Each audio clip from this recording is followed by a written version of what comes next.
Hello বন্ধুরা, কেমন আছো সবাই? আমি রিম্পা চলে এসেছি আবার একটা ভিডিও নিয়ে। তো দেখো, আমি এখানে একটা বোম্বে কাটিং ব্লাউজ বানাচ্ছি।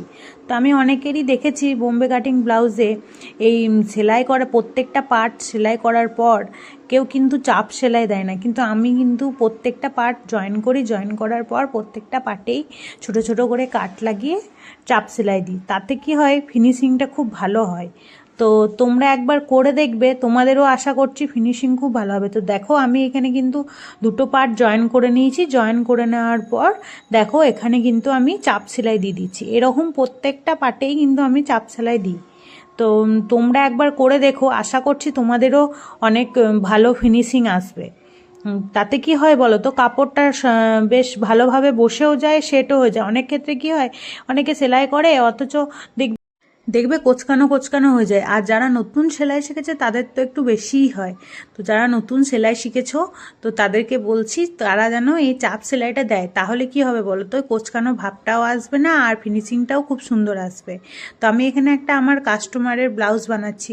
তো দেখো, আমি কিন্তু প্রত্যেকটা পার্টেই কিন্তু আমি চাপ সেলাইটা দিচ্ছি, কারণ যাতে ভালোভাবে বসে যায় কাপড়টা। তো এতে কি হয়, তুমি যদি ব্লাউজটা আয়রনও না করো তারপরেও কিন্তু তোমার ব্লাউজের ফিনিশিংটা বেশ ভালোই আসবে। তো দেখো, এখানে আমি নিচের পার্টটাও জয়েন করে নিচ্ছি।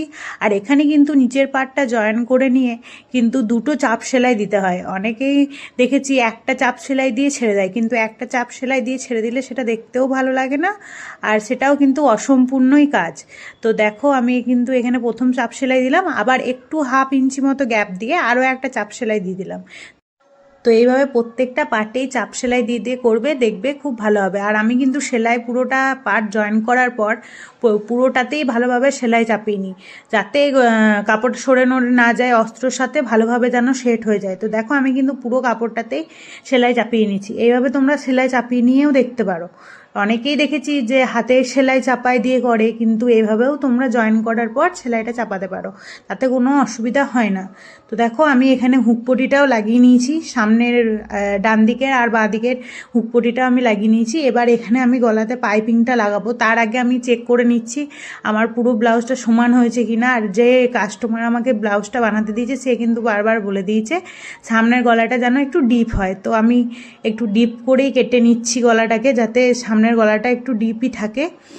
তো দেখো, এখানে এইভাবে আমি দাগ দিয়ে কিন্তু কেটে নিলাম। তো এরপর আমি এর মধ্যে পাইপিংটা লাগাবো। তার আগে একবারও দেখে নিলাম যে ঠিক আছে কিনা। তো দেখো, এখানে আমি কিন্তু পাইপিং লাগাচ্ছি। আমি কিন্তু সবসময় রেডিমেড পাইপিংই লাগাই, কোনো হাতে তৈরি করা পাইপিং লাগাই না। কারণ আমার মনে হয় হাতে তৈরি করতে বসলে অনেকটাই সময় নেয়, তার জন্য আমি রেডিমেডটাই ব্যবহার করি। এটাই আমার মনে হয় বেশি সুবিধা হয়। তো দেখো, এখানে আমি পাইপিংটাও লাগিয়ে নিচ্ছি।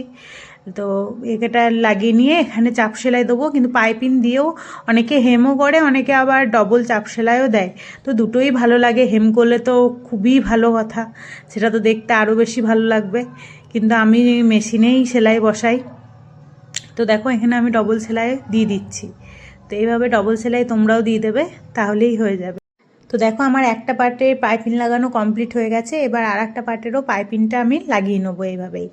তো যদি ভিডিওটা ভালো লাগে তো চ্যানেলটা সাবস্ক্রাইব করে লাইক কমেন্ট আর শেয়ার করে দিও ভিডিওটাকে।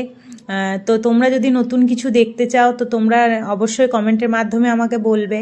তো দেখো, আমার পাইপিংটা লাগানো হয়ে গেছে। তো আমি এখানে আরও একবার চেক করে নিচ্ছি, দেখে নিচ্ছি যাতে আমার পাইপিংটা ঠিকঠাক হয়েছে কিনা। তো দেখো, এখানটা আমি কাছ থেকে দেখিয়ে দিচ্ছি পাইপিংটা কেমন লাগানো হয়েছে। তো দেখো, তো দেখা হবে নতুন কোনো ভিডিওতে।